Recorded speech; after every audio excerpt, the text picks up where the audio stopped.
Watch this. I'm gonna put this over here where I don't have to have it. Don't worry, if you did that, it would still go right back in. Put it behind you. I keep trying. All right.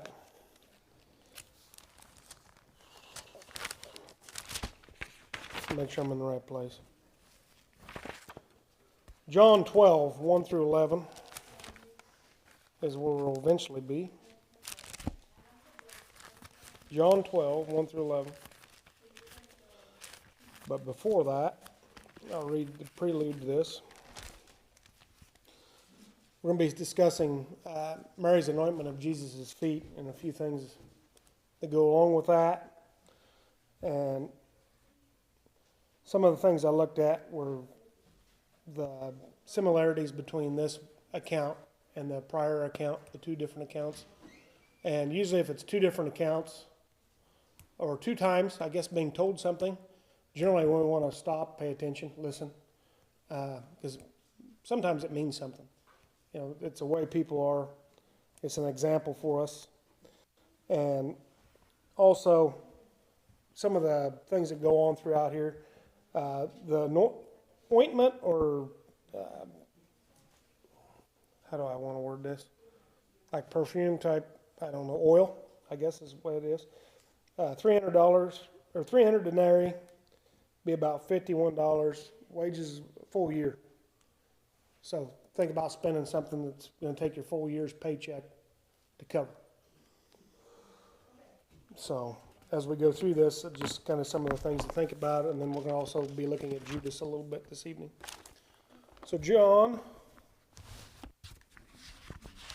make sure I told you the right thing here. 12, 1 through 11. We'll read that first. Then 6 days before the Passover, Jesus came to Bethany, where Lazarus who had been dead, whom he had raised from the dead. There they made him a supper, and Martha served, but Lazarus was one of those who sat at the table with him. Then Mary took a pound of very costly oil of spikenard, anointed the feet of Jesus, and wiped his feet with her hair.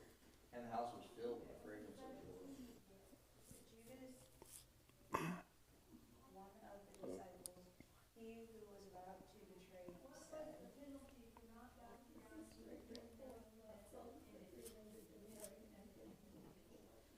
This he said, not that he cared for the poor, but because he was a thief and had the money box, and he used to take what was put in it. But Jesus said, let her alone. She was keep this for the day of my visit.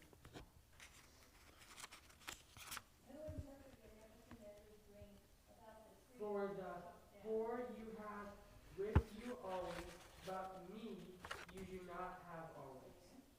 Now the great many of the Jews knew that he was there, and they came not for Jesus' sake only, but that they might also see Lazarus, whom he had raised from the dead. But the chief priests plotted to put Lazarus to death also, Because on account of him, many of the Jews went away and believed in Jesus. Okay, what do we see here? Kind of a short reading. Well, Judas was wanting to sell the perfume for money.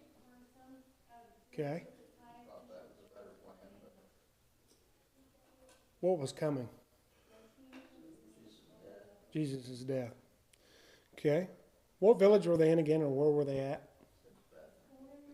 Bethany, just a short distance from Jerusalem. Who's Lazarus? Or I don't know this. I just give the answer away. It says, who is their brother? But who is this Lazarus? What?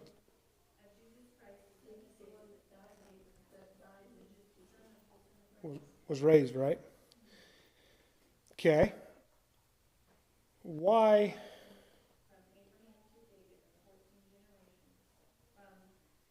Well, I answered the next question. What was Martha doing again?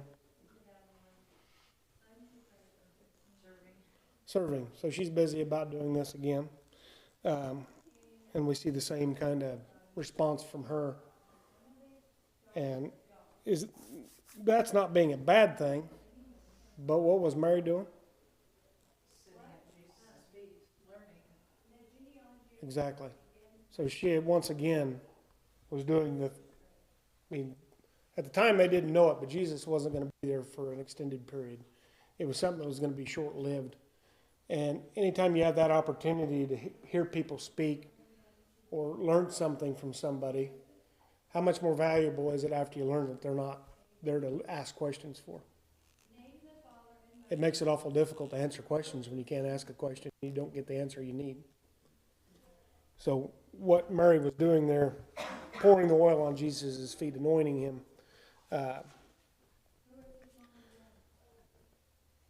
she's listening to Jesus. You know, what she's doing is the right thing to do.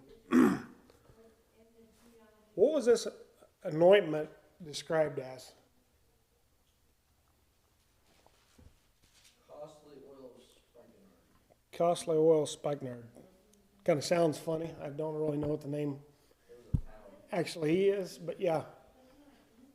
And I read, did I do it here or did it? Well, It's a fragrant oil. and it filled the whole house. It wasn't something that just was, I want to use as an example. Ordinary. It wasn't ordinary. It wasn't something you readily had that you're willing to dump on somebody's feet, I guess. You think of something expensive. Do you usually do anything with that, or to that extent where you take the whole thing? And especially like a pound. I read somewhere the amount of a pound, and I can't remember how many ounces that was. But it wasn't just a little bit, but it wasn't a whole lot of that stuff at the time because it took a lot to make it. But to just pour it on somebody's feet would seem kind of weird, a way of looking at it from our point of view. Maybe that's what they did with this stuff. Back in the first century, they wore sandals all the time, so when they washed their feet and they conditioned them afterwards, and that's what this oil was for. And I didn't think about it that way. Go ahead. That's the way meant with for bodies after they died, right? When they start to stink, they put it on it before you bury it. Could be. Well, then you had various spices and things they used. And they had stuff for that too, because That's why it was strong. Yeah, in verse 7, it says, "Let her alone, she has kept this for the day of my burial." So, preparation yeah. type. Well, I think, and Jesus knew that she was going to use oil to, prepare his body afterwards. I mean, you're only a week away from his death at this point. We're not very far away from.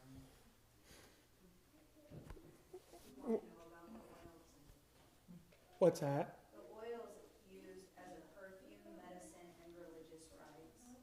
It's from a Himalayan plant, and it's a sacred anointing oil that's used for relaxation, sleep aid, stress relief, and skin and hair health. So there you go, Better get some of that. in case you wanted. Does make hair come back? For us, that it's kind of thin on anymore, we just kind of keep shaving. They got me wondering. I bet you'll look before the night's over.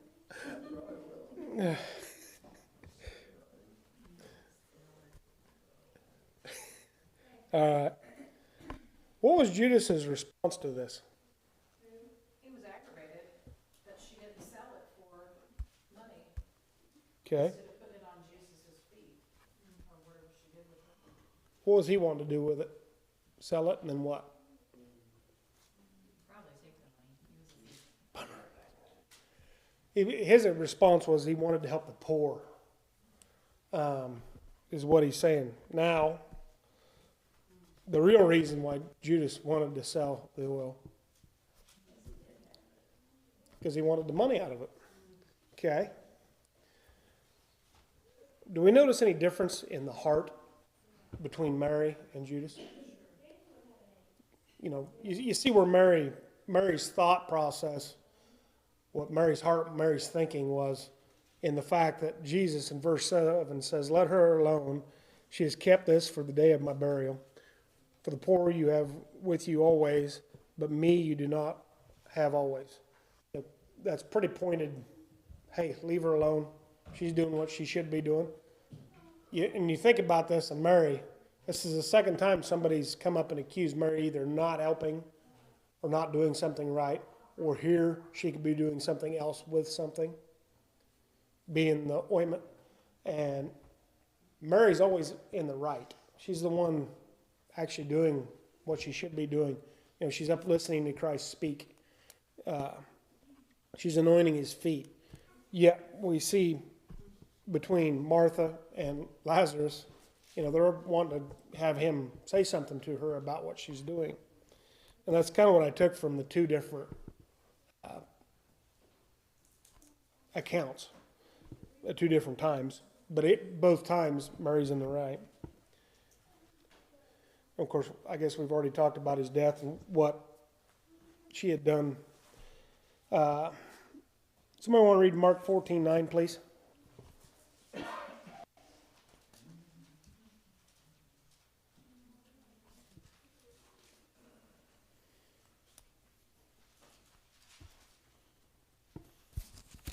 Verily I say unto you, wheresoever this gospel shall be preached throughout the whole world, this also that she hath done shall be spoken of for a memorial of her. Okay. You know, the things that Mary had done for Jesus, Christ's word doesn't go anywhere, does it? Does it change? Does it go into something else? Does it not tell truth? You see, the things that he said there is going on even to today. You know, to me, that would be something saying, okay, you know, what I was doing was right because of what has been said about me this long. You know, something that didn't go away. It held. And it wasn't something anybody could take away from her.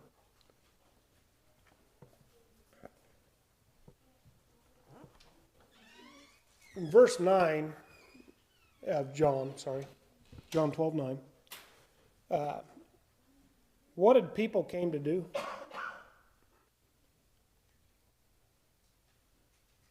Came to see Lazarus, Okay, why was that? because he raised from the dead. Exactly. You know, not to come to see the person that raised him, but to come see Lazarus. That to me seems kind of odd, per se.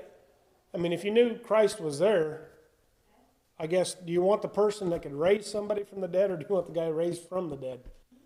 I mean, the guy raised from the dead is a good example. We can see Christ's power. But you've actually got the man standing there at that time. You had Christ in person. They were still in the prove it mentality. I think a lot of that was. They were from Missouri, show me.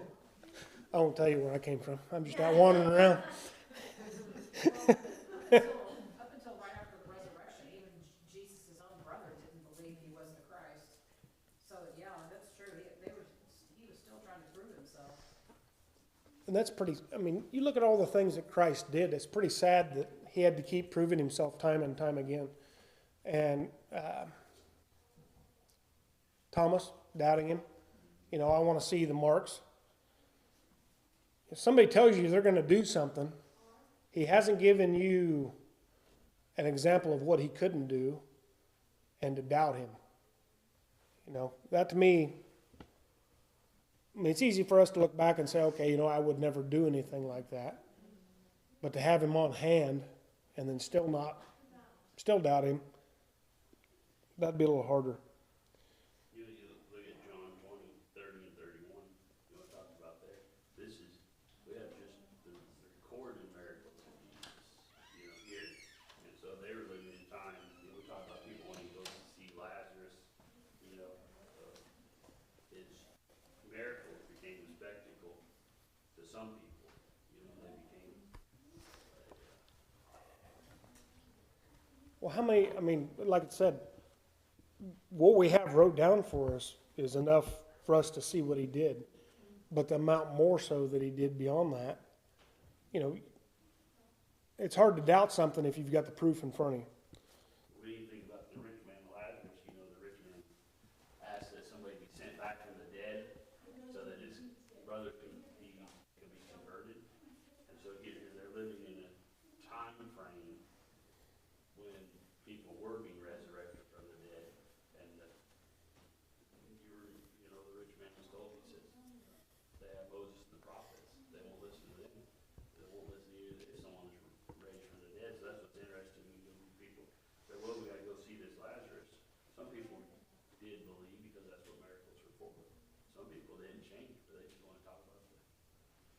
And we're humans, we're always gonna doubt because you don't wanna be wrong. So they're just, that you want to doubt because you don't wanna be wrong. I can see that. What did the chief priest want to do to Lazarus? Kill him. Okay, he came back from the dead once. Would you really want to push your odds of that working the second time? I mean, it would make you kind of think. It would me.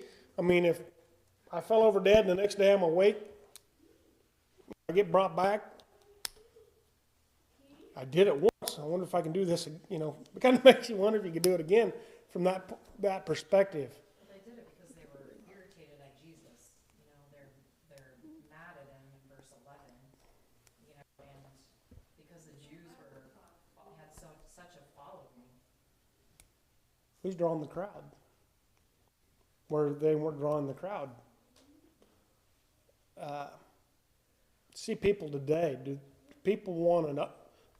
Let me reword this. Do people that like to stand in front of other people like to draw an audience? I don't really like to be in the person up front that well. I'd rather be the person out there. But we see people today that like to have the audience, like to talk, like to be seen. And the Jews, if you're used to a certain way of doing things, and their feasts and their laws and the things that they were having to follow, and the people coming to them for that purpose, and then you've got a guy out here that's telling you a different way of doing it, that it's coming, it's not here yet, but it's on the way. But I see in it that I don't have any power. And Lazarus is an example of what he can do. And I see that as a threat. I see Jesus as a threat to the way I'm used to, the things I'm used to doing, the way I'm doing it. The problem being is I don't realize that I'm doing it wrong, or maybe I do and I don't care. But, you know, we see after the fact, what power did the Jews have after the fact? Once they put Jesus on the cross and he came back, what power did they have with their law? Law was no longer there. And they didn't have the power that they had prior. All right. Now we're going to look at it a little bit different. We're going to start to kind of look at Jesus and Mary. In this incident, Mary showed her love for Jesus by anointing his feet with expensive ointment. How had Mary demonstrated her love for Jesus in the previous incident? Luke 10:39. I said it earlier. What was she doing in the first account we had? When Martha got mad at her? She was listening to Christ speak. So we go from listening to Christ speak to doing what? Washing his feet. What was she drying what was she drying her feet with? What was she drying Christ's feet with? Her hair. What kind of an attitude does that show? I mean, like it's been said, you know, they walk from place to place, their feet's all nasty, dirty. You know, washing people's feet, we're kind of accustomed. To dry that with your hair, you think about, it'd be like us walking around and you... She said she has long hair, I'd be like, no. All right. Yeah, it's okay. You get me laughing. It's all... That's not how I do it. We got the scrubbing and we got the drying. Hopefully she had long hair. But the humbleness in her heart, you know, the way she wanted to, once she wanted to listen, but the second time around, she's serving him in a different manner than Martha was, but still serving, still doing something. And to do that in and into that manner, you know, her attitude, we see the care she had for Jesus and what she had done for him there. Someone want to read Matthew 10:4, please?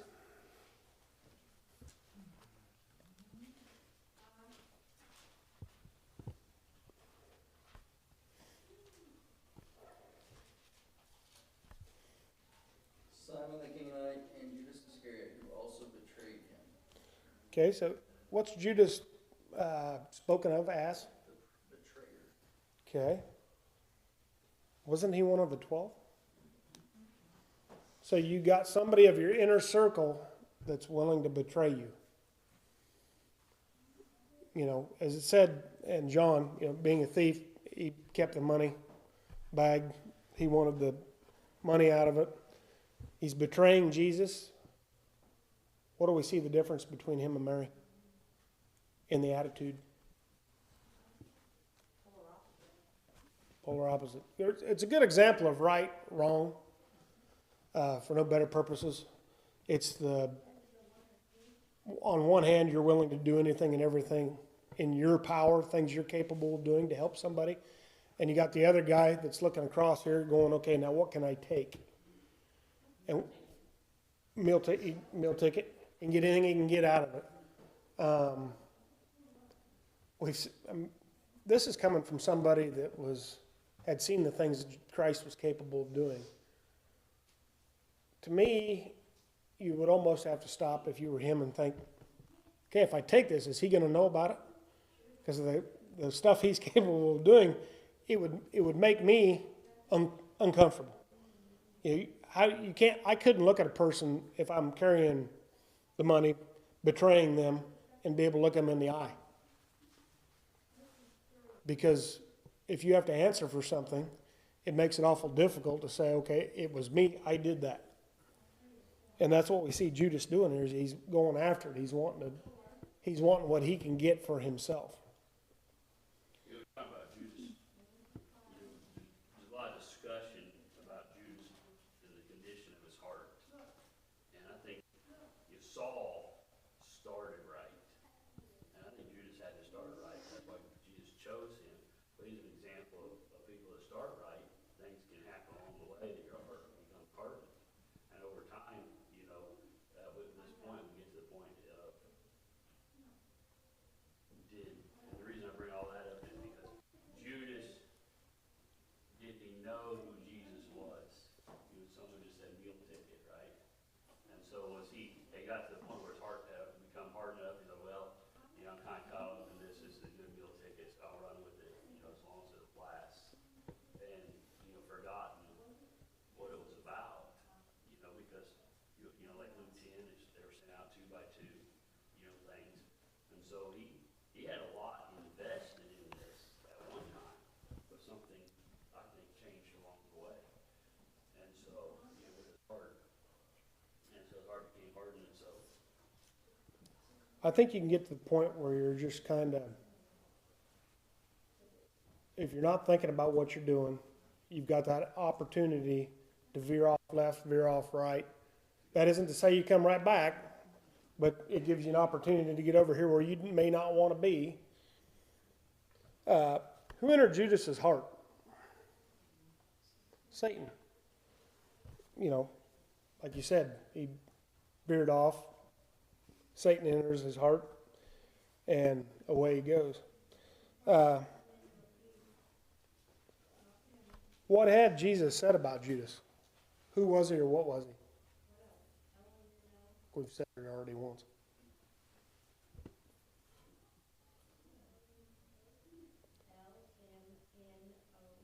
He's one of the 12, isn't he?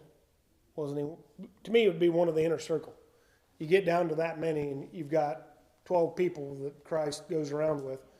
He knows them, you know, like best friend type mentality. You know, somebody that you're comfortable with, somebody that you know. So he's one of the 12. So he's one of what I would call the nucleus. You know, these guys are the guys that if I have a question or need something from, I can ask them, they'll get it done type. Matthew 26, 14 and 15 is going to be where you find the answer for here. What did Judas receive for the betraying Jesus? 30 pieces of silver. Okay.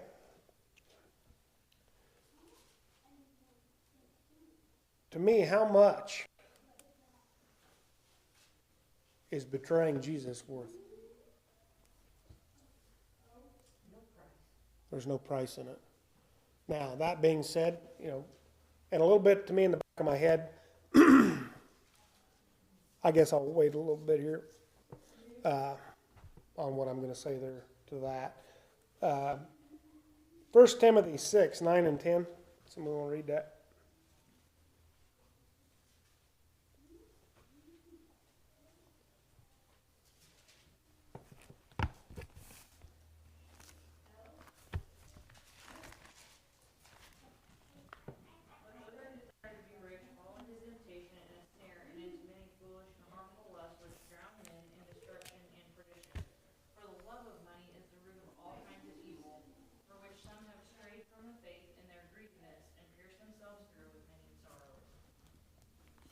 What do we think Judas got hit with here? You think about it.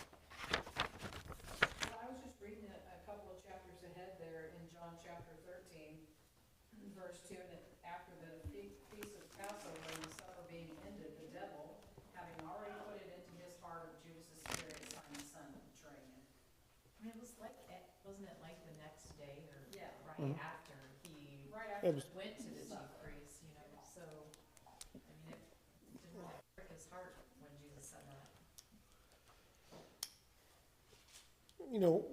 what Judas loved was the temporary things. Money, does it last forever? If I take cash and I throw it outside, we're going to leave it outside till spring.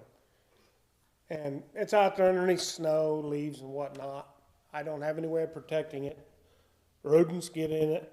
What do we have left come spring? Better yet, I set it out next to a corn crib. What do I have left next spring? I got powder. That's what I got left. Rats got a hold of it. That's their new nest. Water gets to it, it damages it. Silver, you leave it out, it gets tarnished. Gold, same way. Iron, we see by the roads that it eats every vehicle we own. Nothing here, our clothes, is permanent. It's all temporary. And, it says the love of money. That could be the love of anything, really. And was Judas guilty of this? Yes. He was looking at this as something he could gain from it. And the 30 pieces of silver, did he feel bad about it after the fact? He felt sorry he got caught, I think. Exactly. After the fact, he's like, well, I thought Christ would get out of this. He's got out of everything else. He'd walked away from any conflict he'd had prior to that, he'd walked away from. And all of a sudden you have a conflict and he doesn't walk away. Now who's guilty? You get caught with something. And as long as your conscience isn't seared, do you feel bad about what you've done? If you had a conscience. That's it. I'm going to word this a little bit different. I got Barb over here. He's like, no, I wouldn't feel. I'm like, I need to word this different. Say, am I going to pick on somebody? Pick on myself. Okay, Aaron's driving down the road and he doors me with his car as he drives by. I roll off in the ditch, I get back up and I go again. He gets a good laugh out of it the first 5 times he does it. The 6th time I'm laying in the ditch unconscious because he actually hit me in the head because I wasn't paying attention. And this time he sees me not get up. Is he going to stop and come back? Being Aaron, no. But, you do something wrong, and at least the first time, you should have a little bit of remorse. I mean, I didn't mean to do it that hard. Or I didn't mean to do this, or I didn't mean to do that. It doesn't really matter what it is. You wrong somebody, you apologize, go on, you make it right. But if your mind is seared, if you just don't care, then you're going to be to the point where, oh, that was funny, let's go get somebody else. Judas, once he realizes Christ isn't coming back from being taken and is put on the cross and dies, then he's in the, I got caught, I don't want any part of this because now I'm chief in what happened. I'm what caused him to be in the position he's in, when initially I thought maybe he would walk away from this. So, Well, the times that Jesus escaped